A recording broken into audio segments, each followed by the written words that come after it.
Reading. Activity 1. Listen and read.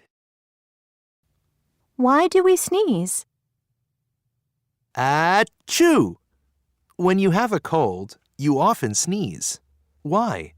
Because germs make a home in your nose and they tickle you. Sneezing is your body's way of sending germs out of your nose. Many animals sneeze too. What happens? Your nose doesn't like the germs, so it sends a message to a part of your brain called the sneeze center. The sneeze center sends a message to your muscles. Then, all your muscles push hard. Even your eyes push.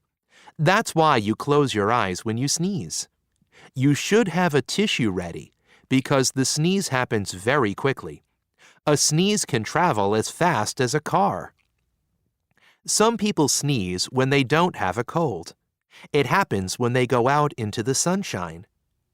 They are called photic sneezers. Photic sneezing is an inherited trait. It comes from one of your parents. Do you know anyone who sneezes because of the sun?